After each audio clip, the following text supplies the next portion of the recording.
অনেক রাত হয়েছে, চলেন খাওয়া দাওয়া করি। আজকে নিয়ে আসছি একদমই সিম্পল অ্যান্ড এলিগ্যান্ট ডিনার নিয়ে।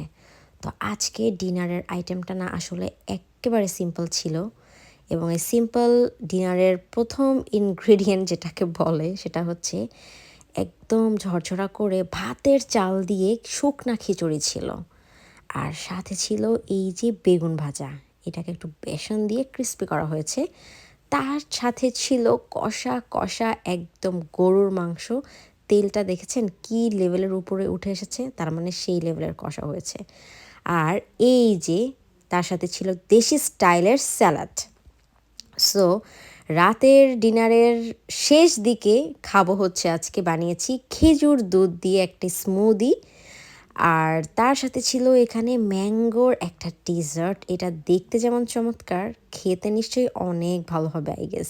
অবশ্য ভালো হয়েছে দেখে এখন ডিনারে রেখেছি, কজ এটা আগে এক্সপেরিমেন্ট করা হয়েছে খেয়ে, তারপরে এখানে এটা ডিনারের সাথে অ্যাড করা হয়েছে।